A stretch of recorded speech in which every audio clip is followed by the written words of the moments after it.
Esta es la clase número 13 del curso de biología, el tema fotosíntesis en plantas CAM, C3 y C4, respiración anaeróbica.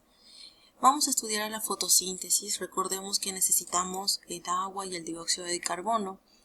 Es por eso que a veces pensamos que la hoja es el escenario ideal, ¿no? Donde va a poder captar la luz solar, va a ser muy porosa para que el dióxido de carbono pueda ingresar. Pero a veces esas cosas no suceden. Hay muchas veces en que hay una pérdida de agua por parte de las hojas y esa es una causa principal de tensión para las plantas terrestres porque puede llegar incluso a ser fatal, ¿sí? Puede empeorar esa fijación que tiene que tener por el carbono y no lo logra. Muchas plantas han desarrollado hojas que constituyen una especie de acuerdo o término medio en obtener abasto suficiente de dióxido de carbono. ¿Cuáles son los tipos de fotosíntesis? Pues tenemos fotosíntesis anoxigénica, realizado por las sulfobacterias, púrpuras verdes, y la fotosíntesis oxigénica, realizado por las algas y las plantas. ¿Bien? En el caso último, vemos que lo puede realizar tanto el C3 o el C4 y las plantas K. Ahora vamos a ver cada una de ellas. Entonces tú me vas a preguntar seguramente qué cosa es una planta C3, ¿no? El C3 viene porque está formado por 3 carbonos, eso es lo primero. ¿Ya? Es una planta normal, es la que mayor abunda en esta tierra. No tiene adaptaciones fotosintéticas para poder reducir esa fotorrespiración. Es decir, en el caso de la fotorrespiración lo que hacemos es atrapar oxígeno y dejamos escapar el dióxido de carbono, y eso no debe ocurrir. Lo que debe hacer la planta es tratar de captar la mayor posibilidad de dióxido de carbono. Bien, entonces esta es la planta C3. Bien. El primer paso del ciclo de Calvin es la fijación, como les menciono, del dióxido de carbono mediante el arrubisco. Y las plantas que utilizan solo este mecanismo se llaman, en este caso, C3 porque están compuestas por 3 carbonos que producen esta reacción. El 85% de las plantas del planeta lo son, como por ejemplo el arroz, la soya y todos los árboles. Bien. Luego tenemos a las plantas C4. En el caso de la C4 igual están formadas por 4 carbonos. Van a reaccionar dependiendo de la luz y del ciclo de Kelvin. En este caso, tanto la reacción que son dependientes de la luz como el ciclo del Kelvin están separados físicamente. Las reacciones entonces van a producirse en las células del mesófilo, tejido esponjoso en el centro de la hoja, y el ciclo de Kelvin ocurre en las células espaciales alrededor de las venas de la hoja. ¿Ven? Entonces están separados. Estas células se llaman células de haz vascular.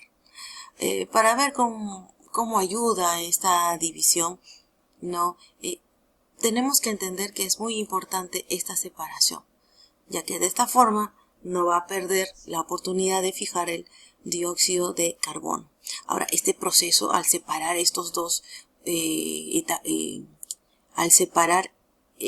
sucesos, va a ocurrir de que se va a gastar ATP para que la molécula de 3 carbonos pueda regresar a la célula de haz vascular y quede lista para poder recoger otra molécula de dióxido de carbono atmosférico. Sin embargo, dado que las células del mesófilo constantemente bombean dióxido de carbono hacia las células de las vascular vecinas en forma de malato, siempre hay una alta concentración de dióxido de carbono en comparación con oxígeno alrededor del rubisco. Esta estrategia va a reducir al mínimo la fotorrespiración. ¿Bien? En este caso están dentro de un 3% de todas las plantas vasculares. Algunos ejemplos de esto pues podemos decirte que es el garranchuelo, la caña de azúcar y el maíz. Normalmente estas plantas van a habitar en lugares cálidos, pero son menos abundantes en zonas más frescas, ¿no?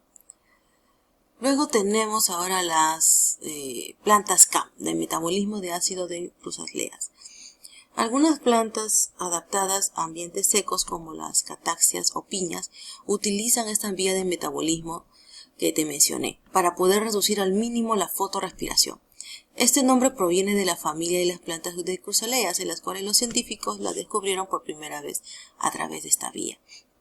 En vez de separar las reacciones dependientes de la luz y el uso del dióxido de carbono en el ciclo de Calvin, En el espacio, las plantas CAM separan estos procesos, pero en el tiempo. Por la noche abren sus estomas para que el dióxido de carbono se difunda en las hojas. Esto hace que el dióxido de carbono se fije en el oxaloacetato mediante el PEP de carboxila, el mismo paso que usan las plantas C4. Luego se convierten en malato a un ácido orgánico de otro tipo. ¿Sí? Entonces, estamos viendo que se separan en el tiempo. Uno lo va a hacer en la noche y el otro va a ser en el día. ¿Cuáles serían los ejemplos de este tipo de plantas? Pues tenemos a la aloe vera, a las ananas comosonus, a la cataleya y a la punta. Bien, son pocas porque son prácticamente plantas de desierto. Y ahora vamos a ver a la fotorrespiración. Entonces, ¿qué sería la fotorrespiración? Pues es la enzima que va a incorporar al dióxido de carbono a la rubilosa de disfosfato en el ciclo de Calvin. Acá por favor le agregan porque ahí está incompleto. En el ciclo de Calvin. En condiciones de baja concentración de dióxido de carbono y alta concentración de oxígeno molecular, estas enzimas se van a unir al oxígeno molecular, de manera que va a catalizar la oxidación de la ribulosa del disfosfato. La fotorrespiración ocurre durante los días muy calurosos, soleados y secos, cuando las estomas se cierran para impedir la pérdida de agua y se acumula óxido molecular en el interior de las hojas. En algunos vegetales la fotorrespiración es inhibida por la vía del C4. Bien, acá podemos ver algunas imágenes de lo que acabamos de mencionar. Y ahora vamos a ver a la respiración celular, ¿no? La respiración celular, ¿por qué es importante? Porque es una fuente de dióxido de carbono natural, necesario para el proceso fotosintético. Es un proceso que va a permitir la transformación de la energía química a mecánica. Entonces, la respiración celular ahora sería un proceso catabólico. Bien, ¿por qué? Porque voy a requerir energía química que voy a transformarla en energía mecánica. Hay dos tipos de respiración, aeróbica y anaeróbica. En el caso de la respiración de los organismos, las bacterias y los hongos del grupo de las levaduras, y eso lo van a hacer en el citosol celular. La glucólisis. La glucólisis viene a ser una reacción compleja donde se va a realizar en el citosol de la célula. La molécula de glucosa se va a romper en dos moléculas de ácido pirúvico. Bien, este desdoblamiento va a producir una pequeña ganancia de energía de dos moléculas ATP y dos moléculas transportadoras de electrones, NADH2. La glucólisis va a formar energía que comprende tres procesos secuenciales: activación, oxidación y fosforilación hasta convertirse en un ácido pirúvico.